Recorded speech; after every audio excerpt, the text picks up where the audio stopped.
노숙인분은 출입이 안 됩니다. 보안팀장의 차가운 목소리가 로비에 울렸습니다. 주변 사람들이 하나둘 쳐다보기 시작했어요. 제발 한 번만 들어보세요. 정말 저는... 할아버지, 여기서 소란 피우시면 신고할 수밖에 없어요.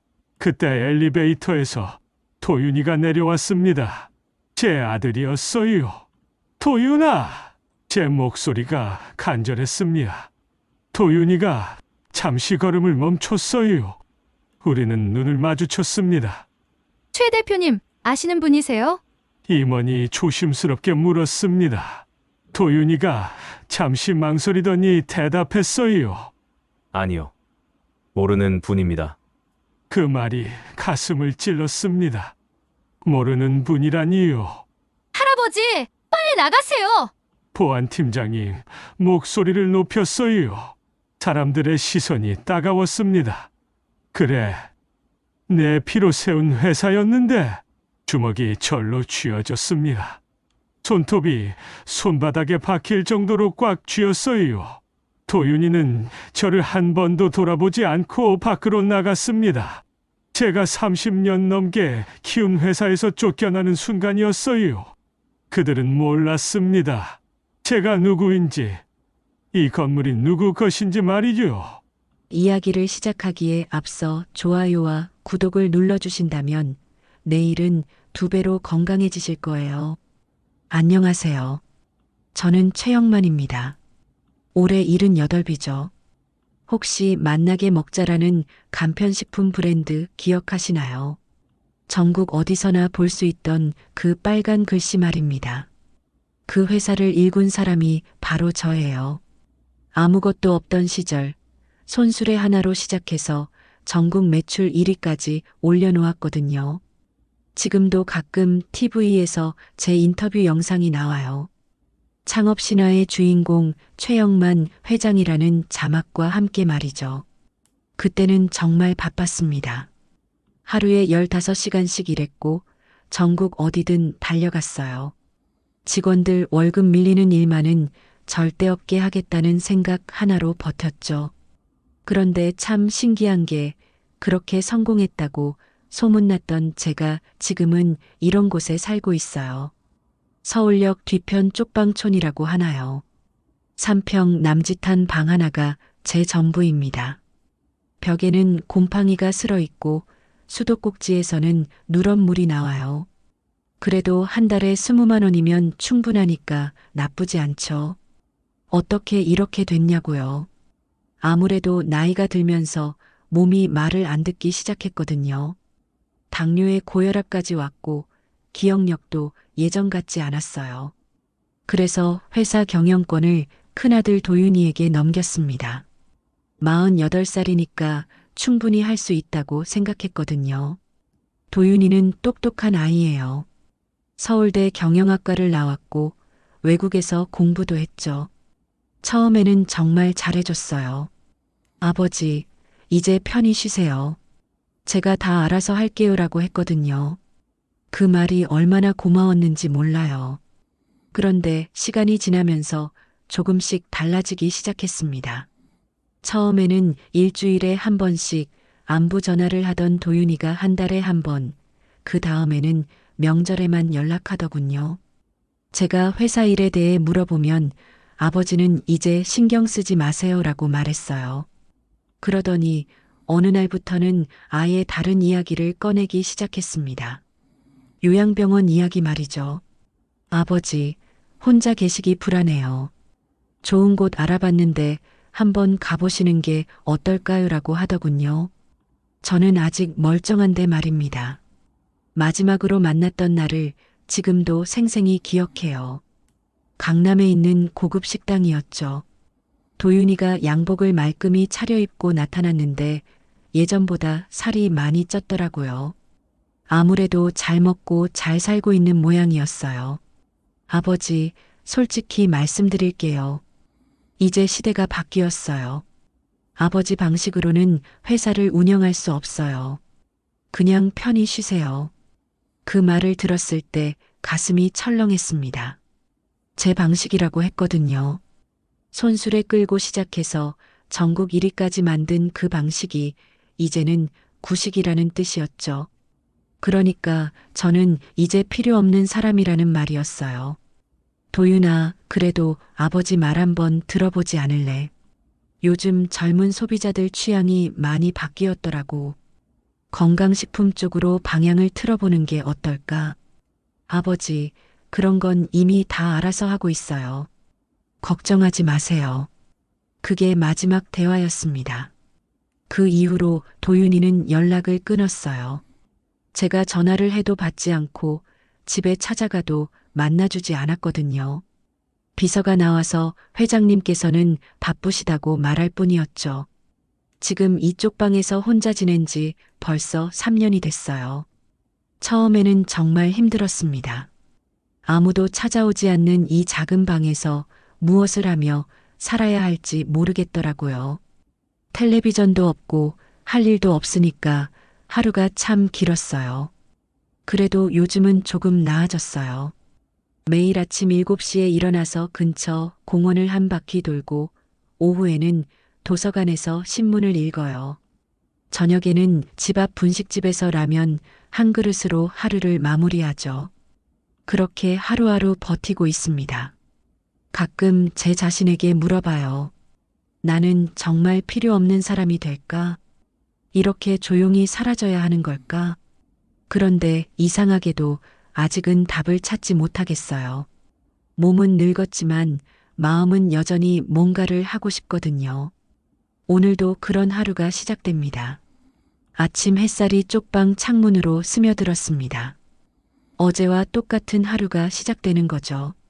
저는 7시 정각에 눈을 떴어요. 몸은 늙었지만 아직 생체 시계만큼은 정확했거든요. 세수를 마치고 낡은 외투를 걸쳤습니다. 오늘도 근처 공원을 한 바퀴 돌고 도서관에 갈 예정이었어요. 그런데 문을 나서자마자 이상한 기분이 들더라고요. 뭔가 달라진 것 같았거든요. 길을 걸어가다 보니 편의점 앞에 새로운 포스터가 붙어 있었습니다. 빨간색 바탕에 익숙한 글씨가 보이더군요. 만나게 먹자 브랜드였어요. 제가 만든 그 간편식품 말입니다.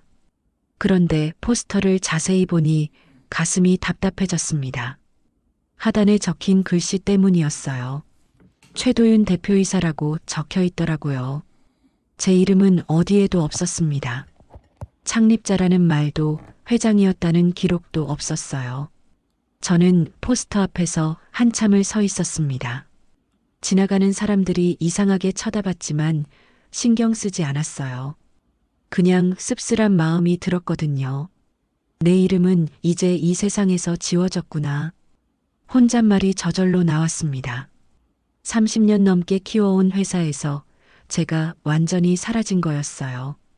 마치 처음부터 존재하지 않았던 사람처럼 말이죠. 발걸음이 무거웠습니다.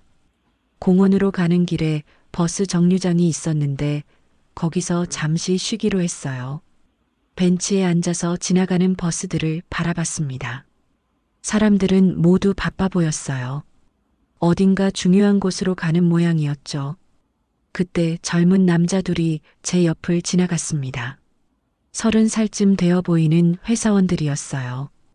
깔끔한 정장을 입고 커피를 들고 있더라고요. 처음에는 그냥 지나갈 줄 알았는데 갑자기 제 앞에서 멈춰 섰어요. 할아버지. 한 명이 저를 불렀습니다. 목소리가 조금 거슬렸어요. 마치 불쌍한 노인을 보는 듯한 시선이었거든요. 여기 계시면 안 되세요. 다른 분들도 앉아야 하거든요. 다른 한 명이 말했습니다. 버스 정류장 벤치가 제 전용인 것처럼 말하더라고요. 사실 다른 자리도 충분히 비어 있었는데 말입니다. 저는 조용히 대답했어요. 잠시 쉬고 있을 뿐입니다. 버스를 기다리는 건 아니지만요. 그러시면 더 안 되죠. 여기는 버스 기다리는 곳이에요. 첫 번째 남자가 짜증을 내기 시작했습니다. 목소리가 점점 높아지더라고요. 요양원 같은 데로 가세요. 거기가 할아버지들이 계실 곳이에요. 요양원이라는 말을 들었을 때 가슴이 철렁했습니다. 도윤이가 했던 말과 똑같았거든요. 이 젊은이들도 저를 그렇게 보고 있는 거였어요. 사회에서 밀려난 늙은이로 말이죠. 저는 아직 혼자서 잘 지내고 있습니다. 제가 차분히 말했지만 그들은 들으려 하지 않았어요. 혼자 지낸다고요? 그럼 집은 어디 있으세요? 두 번째 남자가 비웃듯이 물었습니다. 제가 쪽방촌에 산다고 말할 수는 없었어요. 그러면 더 무시당할 게 뻔했거든요. 서울역 근처입니다. 아, 거기 노숙자들 많이 사는 곳이죠. 역시 그럴 줄 알았어요. 첫 번째 남자가 고개를 끄덕였습니다. 마치 자신의 추측이 맞았다는 듯이 말이죠. 할아버지, 정말로 말씀드리는데 여기 앉아 계시면 안 돼요. 시민들이 불편해하거든요. 시민이라는 말이 가슴에 꽂혔습니다. 그러면 저는 시민이 아니라는 뜻이었을까요? 70년 넘게 이 나라에서 살아왔고 세금도 성실히 냈는데 말이죠. 저는 천천히 일어났습니다.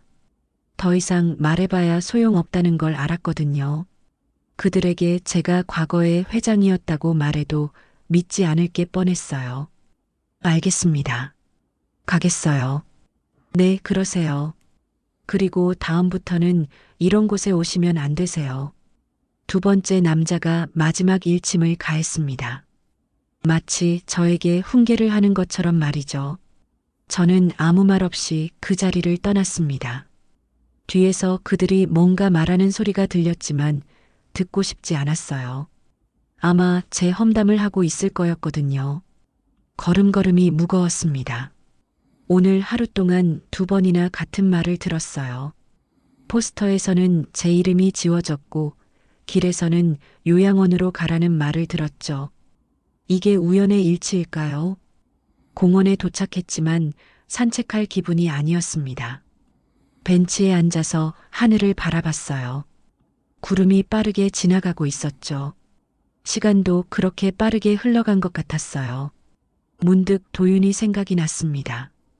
그 아이도 지금 저를 이렇게 생각하고 있을까요? 사회에 필요 없는 늙은이로 말이죠. 혹시 제가 정말 그런 존재가 된 건 아닐까요? 손을 보니 주름이 깊게 패여 있었습니다. 예전에는 이 손으로 큰 계약서에 사인을 했었는데 말이죠. 수백 명의 직원들 월급을 책임지던 손이었거든요. 오후가 되어서야 도서관으로 갔습니다. 평소보다 늦은 시간이었지만 할 일이 없었어요. 신문을 읽으려고 했는데 집중이 안 되더라고요. 자꾸 아침에 있었던 일이 떠올랐거든요. 저녁 무렵 집으로 돌아가는 길에 또 그 편의점을 지났습니다. 포스터가 그대로 있었어요. 최도윤 대표이사라는 글씨가 유독 크게 보였습니다. 쪽방에 들어와서 작은 창문으로 밖을 내다봤어요. 네온사인들이 하나둘 켜지고 있었죠. 이 도시 어딘가에서 제 아들도 저녁을 먹고 있겠지요. 아마 좋은 음식을 먹으면서 성공한 사업가로서의 하루를 마무리하고 있을 거예요. 그런데 이상했습니다. 오늘 하루 종일 이런 일들이 연달아 일어났거든요. 우연치고는 너무 많았어요. 마치 누군가 저에게 메시지를 보내는 것 같았습니다. 저는 침대에 누워서 천장을 바라봤어요. 곰팡이 자국이 여전히 그대로 있었죠. 내일은 또 어떤 일이 일어날까요? 오늘보다 더 힘든 일이 기다리고 있을까요? 잠이 오지 않았습니다. 가슴 한편이 계속 답답했거든요. 이건 단순한 우연이 아닐 거라는 생각이 들었어요. 뭔가 더 큰 일이 벌어지고 있는 게 아닐까요? 겨울이 깊어졌습니다. 서울 하늘은 잿빛으로 가득했고 찬바람이 뼛속까지 스며들었어요. 오늘따라 유독 추웠거든요. 손이 시려서 주머니에 넣고 걸어야 했습니다. 특별한 목적 없이 길을 걷고 있었어요. 요즘은 그런 날이 많았거든요. 갈 곳도 별로 없고 만날 사람도 없으니까 그냥 걸었습니다. 그러다 보니 어느새 익숙한 곳에 와 있더라고요. 강남의 한복판이었습니다. 높은 빌딩들이 하늘을 찌를 듯 솟아 있었어요. 그 중에서도 유독 눈에 띄는 건물이 하나 있었죠. 20층짜리 유리 건물이었는데 입구에 커다란 간판이 걸려 있었어요. 만나게 먹자 본사. 제가 만든 회사였습니다. 아니, 정확히는 제가 만들었던 회사였죠. 이제는 아들 도윤이가 운영하고 있는 곳이었어요. 발걸음이 자연스럽게 그쪽으로 향했습니다. 왜 그랬는지 모르겠어요. 그냥 가까이서 한번 보고 싶었나 봅니다. 제가 30년 넘게 다녔던 그 건물을 말이죠. 입구에 가까워질수록 마음이 복잡해졌어요. 예전에는 이 문을 당당하게 드나들었는데 이제는 그럴 수 없었거든요. 마치 남의 집 앞에 서 있는 기분이었습니다. 로비가 훤히 보였어요. 대리석 바닥이 반짝거리고 천장에는 화려한 샹들리에가 달려 있었죠. 예전보다 더 호화롭게 꾸며놓았더라고요. 아마 도윤이가 리모델링한 모양이었어요. 문득 안에서 일하는 직원들이 궁금해졌습니다. 제가 알던 사람들이 아직 남아있을까요? 김 부장이나 박 과장 같은 분들 말이죠. 그들은 지금 어떻게 지내고 있을까요? 그런 생각을 하며 로비 쪽으로 한 걸음 다가갔습니다. 그런데 갑자기 누군가 제 앞을 막아섰어요. 어디 가시는 거예요? 20대 후반으로 보이는 여직원이었습니다. 깔끔한 유니폼을 입고 있었고 목에는 안내데스크라는 명찰을 달고 있었어요. 표정이 차가웠습니다. 잠시 들어가려고 합니다. 제가 정중하게 말했지만 그녀는 고개를 저었어요. 죄송하지만 출입이 안 되세요. 관계자 외에는 출입 금지거든요. 저는 이 회사 창립자입니다. 네. 여직원이 어리둥절한 표정을 지었어요. 마치 말도 안 되는 소리를 들었다는 듯이 말이죠. 창립자라고 하셨나요? 하지만 저희 회사는 최도윤 대표님이 세우신 걸로 알고 있는데요. 가슴이 턱 막혔습니다. 회사 역사마저 바뀌어 버린 거였어요. 제가 30년 전에 손수레 끌고 시작한 일이 모두 지워졌더라고요. 아니에요. 제가 일구어낸 회사라고요. 목소리가 떨렸습니다. 억울한 마음이 솟구쳤거든요. 할아버지, 장난하시면 안 되세요. 경비 아저씨 부를까요? 여직원의 말투가 점점 퉁명스러워졌어요. 저를 이상한 노인으로 보고 있는 게 분명했죠. 저는 말을 계속하려는데 갑자기 다른 목소리가 들렸어요. 뭔 일이에요? 더 나이든 남자 직원이 다가왔습니다. 보안팀장이라는 명찰을 달고 있었어요. 키가 크고 덩치가 좋았죠. 이분이 회사 창립자라면서 들어가겠다고 하세요. 여직원이 상황을 설명했습니다. 보안팀장이 저를 위아래로 훑어봤어요. 낡은 외투에 낡은 신발을 신은 제 모습을 보더라고요. 노숙인 분은 출입이 안 됩니다. 여기 고급 빌딩이거든요. 노숙인이라는 말에 머리가 하얘졌습니다. 제가 그런 사람으로 보였다는 거였어요. 30년 동안 이 회사를 위해 헌신한 사람이 말이죠. 제발 한 번만 들어보세요. 정말 저는 할아버지, 여기서 소란 피우시면 신고할 수밖에 없어요. 조용히 가세요. 보안팀장이 단호하게 말했습니다. 손을 호주머니에 넣고 있는 걸 보니 아마 휴대폰을 만지고 있는 모양이었어요. 그때였습니다. 로비 안쪽에서 엘리베이터 문이 열리는 소리가 들렸어요. 그리고 익숙한 실루엣이 나타났죠. 도윤이었습니다. 제 아들이 비싼 코트를 입고 나오고 있었어요. 뒤에는 정장을 입은 사람들이 따라오고 있었죠. 아마 임원들인 모양이었어요. 저는 무의식적으로 한 걸음 앞으로 나갔습니다.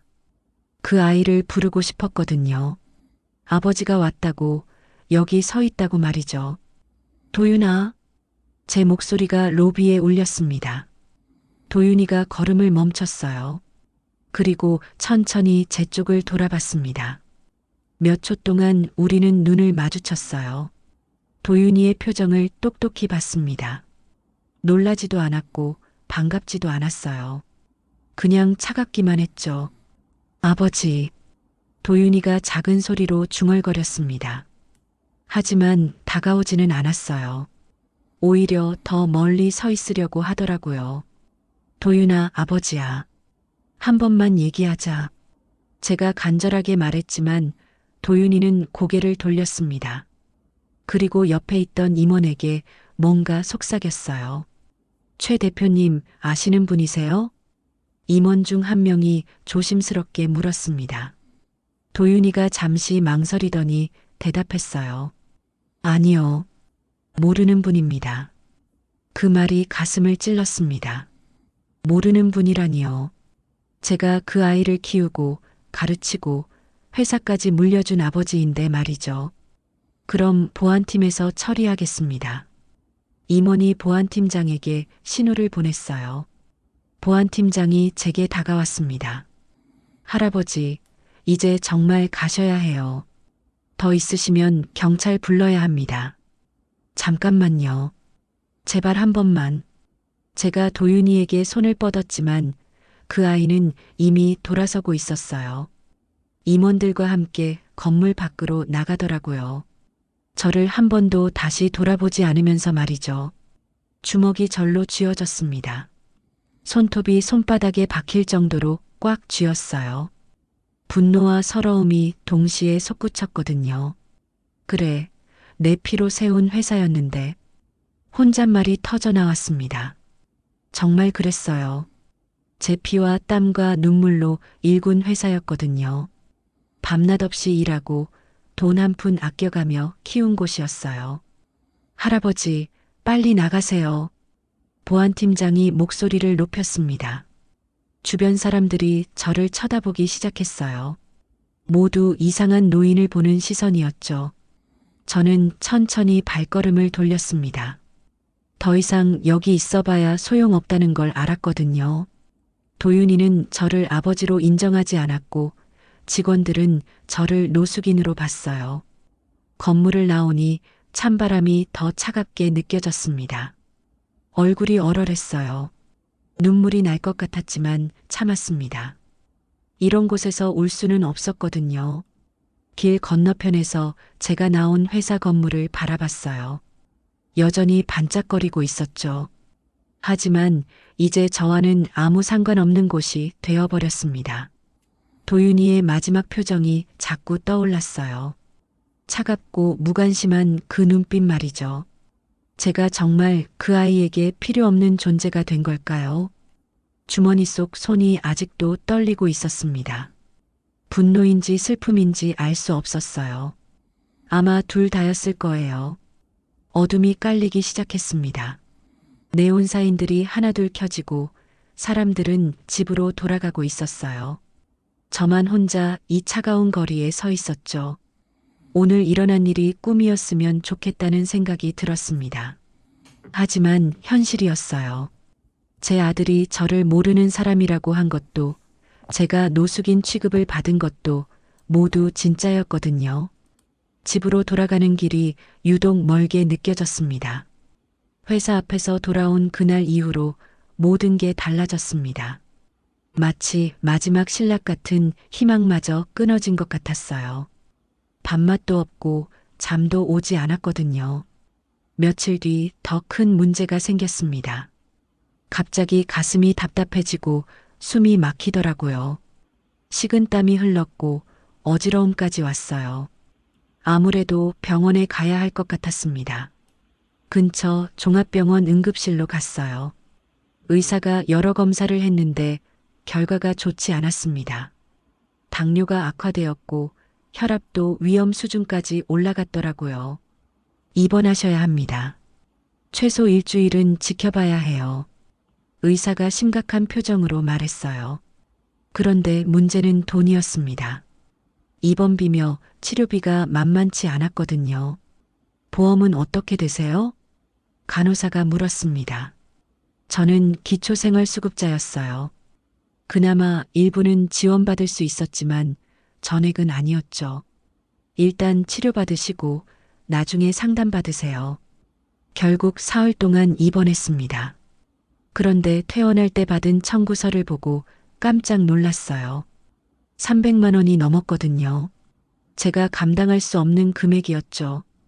분할 납부는 안 되나요? 죄송합니다. 원칙적으로는 일시불이에요. 병원 직원이 딱딱하게 말했어요. 결국 퇴원도 제대로 못하고 쫓겨나듯 나왔습니다. 쪽방 월세도 밀렸어요. 병원에 있는 동안 돈을 쓸 수밖에 없었거든요. 집주인이 찾아와서 당장 나가라고 했습니다. 할아버지, 이미 2달 밀렸어요. 더 기다려드릴 수 없어요. 조금만 더 기다려주세요. 곧 해결할게요. 어떻게 해결하세요? 수입도 없으면서. 집주인이 비웃었어요. 틀린 말은 아니었죠. 저는 정말 수입이 없었으니까요. 결국 쪽방에서도 쫓겨났습니다. 가진 건 낡은 가방 하나뿐이었어요. 몇 벌 안 되는 옷과 약간의 현금이 전부였죠. 처음에는 찜질방을 전전했습니다. 하룻밤에 10,000원이면 잘 수 있었거든요. 그런데 돈이 떨어지면서 그것도 어려워졌어요. 어쩔 수 없이 노숙자 쉼터를 찾았습니다. 서울역 근처에 있는 곳이었어요. 줄을 서서 기다려야 했고 간단한 신상 조회도 받았죠. 성함이 어떻게 되세요? 최영만입니다. 나이는요? 78이에요. 직원이 서류에 뭔가 적더라고요. 그리고 낡은 침대가 있는 방으로 안내했습니다. 20명 정도가 함께 자는 큰 방이었어요. 쉼터 생활은 생각보다 힘들었습니다. 새벽 6시에 일어나야 했고 오전에는 의무적으로 나가야 했어요. 저녁에나 다시 들어올 수 있었죠. 갈 곳이 없어서 하루 종일 거리를 돌아다녔습니다. 도서관에서 시간을 보내기도 했고 공원 벤치에 앉아 있기도 했어요. 그런데 사람들 시선이 달라졌다는 걸 느꼈습니다. 예전에는 그냥 늙은 할아버지로 봤다면 이제는 노숙자로 보는 것 같았어요. 옷도 더러워졌고 씻을 곳도 마땅치 않았거든요. 일주일째 되는 날이었습니다. 몸이 더 안 좋아졌어요. 약도 떨어졌는데 살 돈이 없었거든요. 어지러움이 심해지면서 제대로 걸을 수도 없었습니다. 버스 정류장 근처를 지나가다가 갑자기 다리에 힘이 풀렸어요. 그대로 주저앉았는데 일어날 수가 없더라고요. 시야가 흐려지고 의식이 멀어졌습니다. 얼마나 지났을까요? 누군가 제 손을 잡고 있는 게 느껴졌어요. 따뜻한 손이었습니다. 천천히 눈을 떴는데 낯선 여성이 걱정스러운 표정으로 보고 있었어요. 어르신, 괜찮으세요? 60대 후반으로 보이는 여성이었습니다. 단정하지만 낡은 옷을 입고 있었어요. 얼굴에는 세월의 흔적이 깊게 새겨져 있었지만 눈빛만큼은 따뜻했죠. 저 매일 여기서 분식 팔아요. 쓰러지시는 걸 봤거든요. 주변을 보니 작은 포장마차가 있었어요. 오뎅 끓이는 냄새가 났고 따뜻한 김이 모락모락 올라오고 있었습니다. 괜찮습니다. 일어날게요. 제가 일어나려고 했지만 여전히 어지러웠어요. 그 여성이 제 팔을 잡아 일으켜줬습니다. 무리하지 마세요.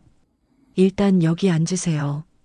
포장마차 옆에 놓인 플라스틱 의자로 안내해줬어요. 앉으니 조금 나아지는 것 같았습니다. 성함이 어떻게 되세요? 최영만이라고 합니다. 저는 김말자예요. 말할 말자에 예쁠자 써요. 말자씨가 환하게 웃었습니다. 주름진 얼굴이었지만 웃음은 정말 따뜻했어요. 언제부터 이렇게 편찮으셨어요? 며칠 전부터요. 병원에 갔는데 약값이 너무 비싸서 말끝이 흐려졌습니다. 부끄러웠거든요. 이런 처지가 된 제 모습이 말이죠. 말자씨가 아무 말 없이 오뎅국을 한 그릇 떠서 건네줬어요. 국물에서 김이 올라오고 있었죠. 드세요. 몸을 따뜻하게 해야 해요. 아니에요. 돈이 없어서. 누가 돈 달라고 했나요? 그냥 드세요. 말자씨가 단호하게 말했어요. 그러면서 숟가락도 함께 건네줬습니다. 국물을 한 모금 마셨는데 정말 따뜻했어요. 온몸에 열기가 퍼지는 것 같았습니다. 언제부터인지 제대로 된 따뜻한 음식을 먹어본 게 언제였나 싶었어요. 천천히 드세요. 급하게 드시면 체해요. 말자 씨가 옆에 앉으면서 말했어요. 그리고 지나가는 손님들에게 인사를 건넸습니다. 이 동네에서 오래 장사를 한 모양이었어요. 여기서 언제부터 장사하셨어요? 한 10년 됐나요? 남편 죽고 나서 시작했거든요. 담담한 목소리였어요. 슬픔이 묻어나긴 했지만 체념보다는 의연함이 느껴졌습니다. 오뎅국을 다 마시니 몸이 한결 나아졌어요. 속도 든든해지고 어지러움도 많이 사라졌습니다. 정말 고맙습니다. 어떻게 갚아야 할지. 갚을 게 뭐 있어요? 사람이 쓰러졌는데 그냥 지나칠 수 있나요? 말자 씨가 웃으면서 말했어요. 그리고 천천히 입을 열었습니다. 어르신, 이 추위엔 자존심보다 국물이 먼저예요. 그 말이 가슴 깊이 와 닿았습니다. 정말 그랬어요. 저는 그동안 자존심만 생각하고 있었거든요. 회장이었다는 자존심, 성공했다는 자존심 말이죠. 하지만 지금 제게 필요한 건 따뜻한 국물 한 그릇이었어요. 그리고 이렇게 걱정해주는 사람 한 명이었습니다. 말자 씨, 저도 예전에는 큰 회사를 했었어요. 그러셨어요? 네. 그런데 지금은 이 모양이에요. 말자 씨가 제 손을 다시 잡았어요. 거칠지만 따뜻한 손이었습니다. 어르신, 예전이 중요한 게 아니에요.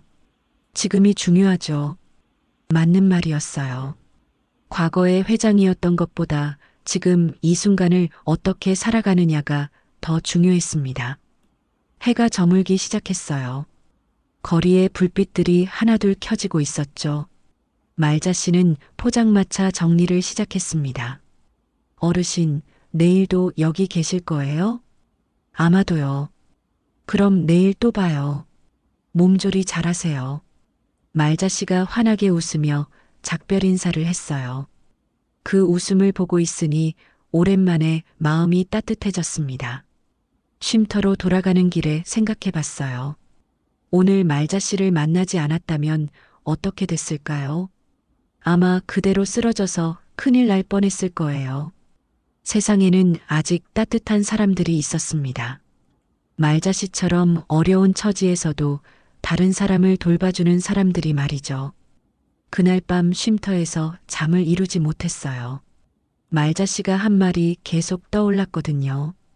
자존심보다 국물이 먼저예요. 정말 그랬습니다. 저는 그동안 헛된 자존심에만 매달려 있었어요. 진짜 중요한 건 지금을 살아가는 일이었습니다. 말자 씨와 함께 일한 지 한 달이 지났습니다. 저는 이제 완전히 포장마차 생활에 익숙해졌어요. 매일 오후 3시에 나와서 준비를 돕고 저녁 9시까지 손님들을 맞았죠. 그런데 어느 날 말자 씨 표정이 이상했어요. 평소보다 침울해 보였거든요. 손님도 별로 없는 조용한 시간이었는데 한숨을 자꾸 쉬더라고요. 무슨 일 있으세요? 제가 조심스럽게 물었습니다. 말자 씨가 주머니에서 구겨진 종이를 꺼냈어요. 이거 봐요. 받아보니 공문서였습니다. 상가 재개발 통지서라고 적혀 있더라고요. 내용을 읽어보니 이 일대가 재개발 예정지구로 지정됐다는 거였어요. 한 달 안에 나가야 한대요. 말자 씨 목소리가 떨렸습니다. 다른 곳으로 옮기면 되잖아요. 그게 쉽지 않아요. 이런 자리 구하기가 얼마나 어려운데요. 맞는 말이었어요. 이곳은 지하철역 근처라 유동인구가 많았거든요. 다른 곳으로 가면 장사가 될지 모르는 상황이었죠. 며칠 뒤 더 충격적인 소식을 들었습니다. 재개발 업체에서 나온 직원들이 포장마차 주변을 돌아다니며 압박을 가하고 있었어요. 할머니, 빨리 정리하세요. 보상금도 많이 안 나와요. 30대 남자가 건방진 태도로 말했습니다. 정장을 입고 있었지만 눈빛이 험했어요. 아직 한 달 여유 있잖아요. 말자 씨가 떨리는 목소리로 대답했습니다. 여유라니요. 미리미리 준비하시는 게 좋아요. 나중에 강제 철거 당하면 더 손해거든요. 남자가 위협적으로 말했어요. 그리고 명함을 던지듯 놓고 갔습니다. 그날 밤 저는 잠을 이룰 수 없었어요. 말자 씨가 얼마나 힘들어할지 생각하니까 마음이 아팠거든요. 그 분식집이 말자 씨에게는 생계수단이자 삶의 터전이었는데 말이죠. 며칠 더 지나자 상황이 더 심각해졌습니다. 재개발 업체에서 압박을 더 심하게 가했어요. 전기를 끊겠다고 하고 상수도 공급도 중단하겠다고 협박했습니다. 이건 불법 아니에요? 제가 분노하며 말했지만 현실적으로 뾰족한 수가 없었어요. 그런데 그날 밤 문득 떠오른 게 있었습니다. 이 상가 건물이 낯익었거든요. 어디서 본 것 같은 느낌이 들었어요. 쉼터로 돌아가서 생각해 봤는데 갑자기 기억이 났습니다. 20년 전쯤 제가 투자했던 부동산이었어요. 당시 회사 자금으로 여러 상가를 매입했었는데 이곳도 그중 하나였거든요. 다음 날 아침 일찍 구청에 갔습니다. 부동산 등기부등본을 떼어보려고 했어요. 혹시나 해서 확인해 보고 싶었거든요. 등기부등본 발급받으려고 하는데요. 건물 주소 알려주세요. 직원이 친절하게 안내해 줬습니다. 서류를 받아보니 예상대로였어요. 건물 소유주가 제 이름으로 되어 있었습니다. 최영만. 분명히 적혀 있었어요. 20년 전에 매입한 후 잊고 있었던 건물이었습니다. 바로 변호사 사무실을 찾았어요. 예전에 회사 법무팀에서 일했던 김 변호사였습니다. 다행히 아직 현역에서 활동하고 있었어요. 회장님? 김 변호사가 깜짝 놀라며 일어났습니다. 오랜만이에요, 김 변호사님. 어떻게 이런 모습으로? 무슨 일이 있으셨나요? 김 변호사가 걱정스러운 표정을 지었어요. 제 차림새를 보고 놀란 모양이었죠. 상황을 설명하고 등기부등본을 보여줬습니다. 김 변호사가 자세히 살펴보더니 고개를 끄덕였어요. 맞네요. 회장님 소유가 확실해요. 그런데 관리는 누가 하고 있었나요? 아마 아들이 처리하고 있을 거예요. 그럼 임대차 계약도 도윤 씨가 했을 가능성이 높겠네요. 김 변호사가 몇 통의 전화를 걸더니 상황을 파악했습니다. 예상대로 도윤이가 건물 관리를 맡고 있었고 재개발 업체와도 계약을 체결한 상태였어요. 하지만 소유주는 회장님이시니까 계약을 무효화할 수 있어요. 그날 오후 재개발 업체 사무실로 갔습니다. 김 변호사와 함께였어요. 서류를 들고 당당하게 들어갔습니다. 누구세요? 접수 직원이 퉁명스럽게 물었어요. 건물주입니다. 사장님 만나러 왔어요. 건물주요? 도윤 씨 말씀하시는 거예요? 아니요. 진짜 건물주 말이에요. 김 변호사가 등기부등본을 보여줬습니다. 직원이 당황하면서 안으로 들어가더니 곧 중년 남성이 나왔어요. 저는 이 업체 대표 강민수라고 합니다. 무슨 일이시죠? 이 상가 내가 만든 거야. 제가 단호하게 말했어요. 다시 임대권 갱신하라. 서류를 들이밀었습니다. 강 대표가 등기부등본을 보더니 얼굴이 굳었어요. 이거 어떻게 된 거죠? 도윤 씨가 소유주라고 했는데 그 사람은 제 아들이에요. 권한 없이 계약한 거죠. 상황이 급반전됐습니다. 강 대표는 어쩔 줄 몰라 했고 직원들도 웅성거렸어요. 며칠 뒤 더 놀라운 일이 벌어졌습니다. 이 소식이 지역 언론에 실린 거예요. 포장마차 할머니를 구한 신비한 건물주라는 제목이었죠. 기자들이 포장마차로 찾아왔어요. 혹시 예전에 만나게 먹자 식품 회장님 아니십니까? 한 기자가 조심스럽게 물었습니다. 아무래도 조사를 해본 모양이었어요. 저는 잠시 생각해 봤습니다. 부인할 수도 있었지만 굳이 그럴 필요는 없다고 생각했어요. 예전엔 그랬죠. 기자들이 웅성거렸습니다. 카메라 셔터 소리가 요란했어요. 지금은 그냥 장사꾼입니다. 제가 미소 지으며 말했어요. 정말 그런 기분이었거든요. 회장이라는 타이틀보다는 지금 이 모습이 더 편했어요. 현재 생활은 어떠세요? 만족해요. 사람들과 함께 일하는 게 좋거든요. 기자들이 더 많은 질문을 했지만 저는 간단하게만 대답했어요. 과거보다는 현재가 중요했으니까요. 그날 저녁 말자 씨와 함께 뉴스를 봤습니다. 제 이야기가 나오고 있었어요. 어르신이 그런 분이었다니 몰랐어요. 말자 씨가 놀라며 말했어요. 이제 알았으니 됐죠. 그보다 앞으로도 계속 함께 일해요. 정말 괜찮으세요? 물론이에요. 이게 제 일이니까요. 말자 씨가 환하게 웃었습니다. 그 웃음을 보니 제가 옳은 선택을 했다는 확신이 들었어요. 그날 밤 도윤이한테서 전화가 왔습니다. 오랜만이었죠. 아버지, 뉴스 봤어요. 목소리가 당황스러워 보였어요. 그래, 봤구나. 왜 그런 일을 하세요? 창피하잖아요. 창피할 게 뭐 있냐? 정직한 일인데. 전화 너머로 한숨소리가 들렸습니다. 아버지, 다시 생각해 보세요. 생각할 것도 없어. 나는 지금이 좋다. 그렇게 짧은 통화를 마쳤습니다. 도윤이가 이해하지 못하는 것도 당연했어요.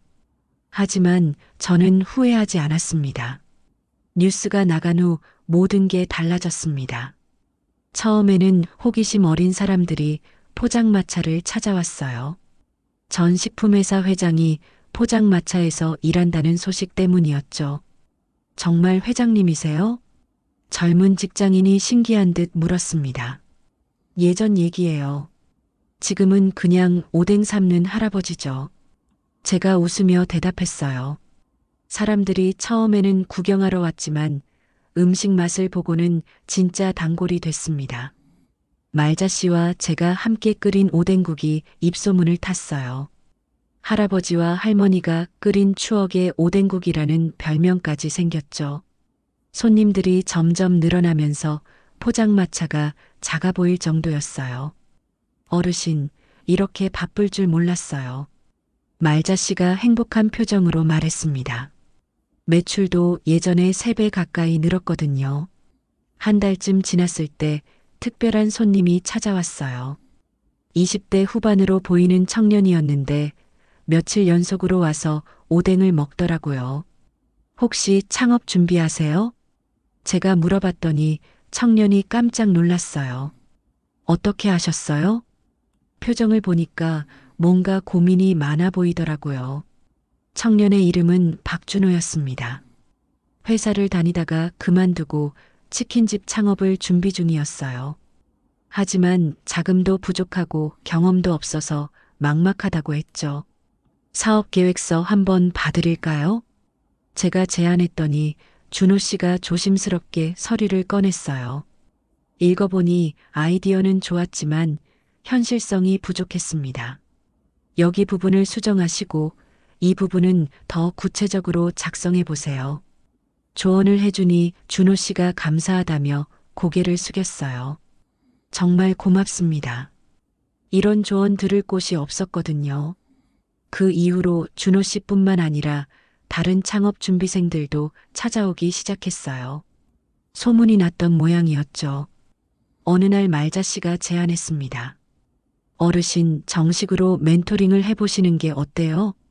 멘토링이요? 네. 어르신만큼 경험 많은 분이 또 어디 있겠어요. 생각해보니 좋은 아이디어였어요. 제가 가진 경험과 지식을 나누는 일이었거든요. 구청에 찾아가서 상담했더니 기뻐하더라고요. 지역 상권 활성화에 도움이 될 거라면서 적극 지원하겠다고 했어요. 한 달 후 영만 할아버지의 창업 멘토링이 시작됐습니다. 매주 토요일 오후에 구청 회의실에서 진행됐어요. 참가비는 받지 않았습니다. 대신 진짜 창업 의지가 있는 사람들만 받았죠. 첫 번째 모임에 10명이 왔어요. 모두 진지한 표정이었습니다.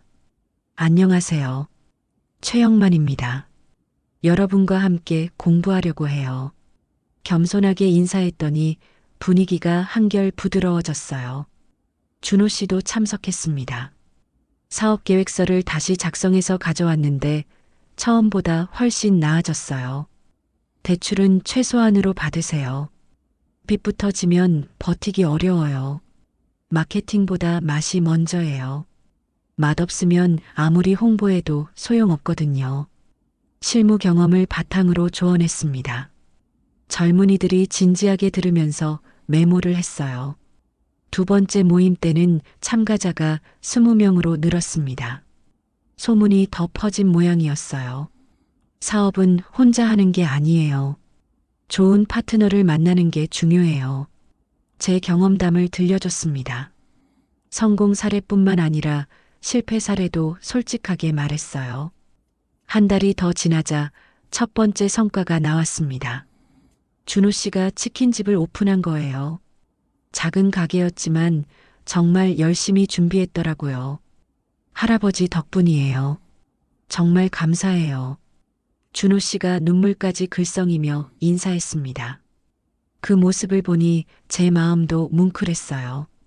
이런 일들이 언론에 알려지면서 더 큰 관심을 받게 됐습니다. 전국 각지에서 견학을 오고 다른 지역에서도 비슷한 프로그램을 만들고 싶다고 연락이 왔어요. 어느 날 구청장이 직접 찾아왔습니다. 회장님, 정말 고맙습니다. 지역 경제 활성화에 큰 도움이 되고 있어요. 제가 할 수 있는 일을 하는 것뿐이에요. 혹시 강의료는 안 받으시나요? 구청장이 조심스럽게 물었습니다. 돈이 목적이 아니거든요. 이런 일 자체가 제게는 보람이에요. 정말 그랬어요. 젊은이들이 성공하는 모습을 보는 게 돈보다 값진 일이었거든요. 몇 개월 후 멘토링 졸업생들이 모임을 만들었어요. 서로 정보도 공유하고 도움도 주고받는 네트워크였죠. 할아버지가 없었다면 이런 모임도 없었을 거예요. 한 졸업생이 말했습니다. 이제 30명 넘는 사람들이 각자 사업을 하고 있었어요. 말자씨도 변화했습니다. 포장마차가 유명해지면서 수입이 늘었고 더 큰 곳으로 이전하자는 제안도 여러 번 받았어요. 어르신은 어떻게 생각하세요? 말자씨가 결정하세요. 저는 어디든 따라갈게요. 그럼 여기 그대로 있어요. 이곳이 좋아요. 우리는 계속 그 자리에서 장사를 했습니다. 단골 손님들과의 정이 있었거든요. 어느 날 저녁 정리를 마치고 말자씨와 차를 마시고 있었어요. 그때 말자씨가 조용히 말했습니다. 어르신, 정말 행복해 보여요. 저도 그렇게 느껴요. 정말 그랬습니다. 회장실에 앉아 있을 때보다 훨씬 충만했어요. 내가 가진 건 다 써야 의미가 있지. 혼잣말처럼 중얼거렸습니다. 이제 진짜 내 회사를 시작하자. 말자씨가 의아한 표정을 지었어요. 회사요? 그래요. 사람을 키우는 회사 말이에요. 제 마음속에 새로운 계획이 자리 잡고 있었습니다. 멘토링을 더 체계적으로 확대하고 젊은 창업가들을 지원하는 일이었어요. 돈을 벌기 위한 회사가 아니라 사람을 살리는 회사를 만들고 싶었습니다. 그게 진짜 제가 하고 싶었던 일인지도 몰랐거든요. 그날 밤 쉼터로 돌아가면서 하늘을 올려다봤어요. 별이 유난히 밝게 빛나고 있었습니다. 마치 제 앞길을 밝혀주는 것 같았어요. 이제 정말 새로운 시작이었습니다. 나이는 많았지만 꿈은 다시 시작될 수 있었거든요. 포장마차에서 시작된 작은 변화가 이렇게 큰 결실을 맺을 줄은 몰랐어요. 말자씨와의 만남, 젊은이들과의 인연, 모든 게 소중한 경험이었습니다. 앞으로 어떤 일이 기다리고 있을지 모르겠지만 두렵지 않았어요.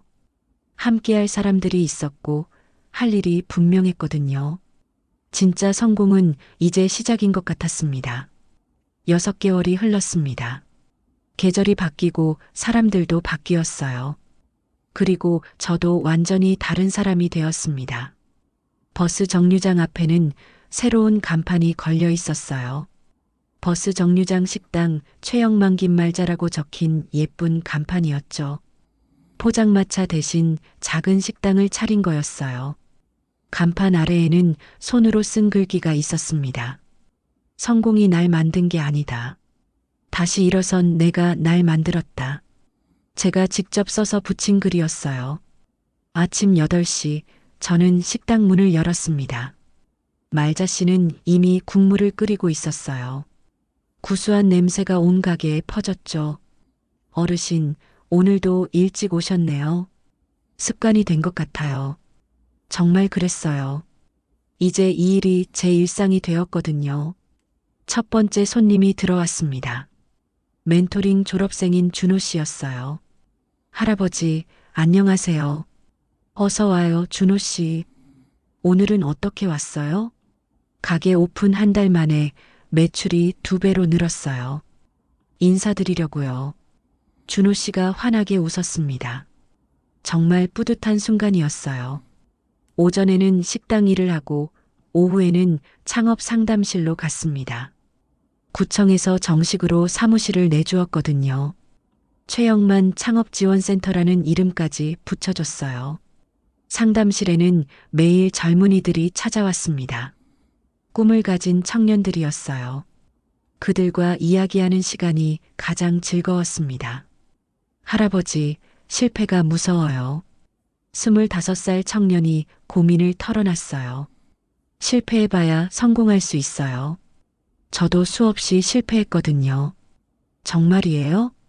물론이죠. 실패 없는 성공은 진짜 성공이 아니에요. 청년의 표정이 밝아졌습니다. 이런 순간들이 쌓여서 하루하루가 의미 있었어요. 저녁 무렵 식당으로 돌아오니 말자 씨가 정리를 하고 있었어요. 오늘도 손님이 많았나요? 네, 자리가 모자랄 정도였어요. 정말 감사한 일이었죠. 이 작은 식당이 지역 명소가 되었거든요.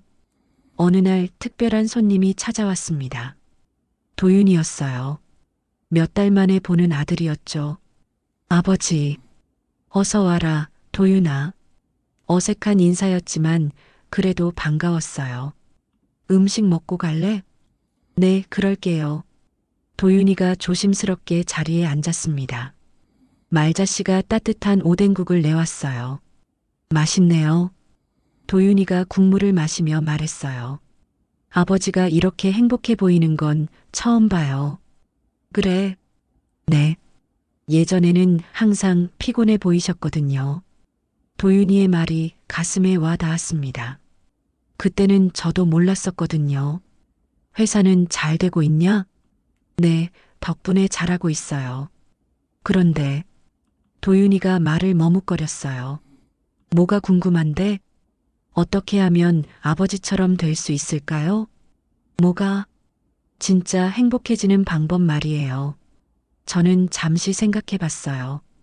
그리고 천천히 대답했습니다. 사람을 위해서 일하는 거야. 돈을 위해서가 아니라 말이지. 도윤이가 고개를 끄덕였어요. 뭔가 이해한 것 같았습니다. 그날 이후로 도윤이는 가끔씩 찾아왔어요. 회사 일도 상의하고 인생 얘기도 나눴죠. 아버지와 아들 사이가 조금씩 회복되고 있었어요.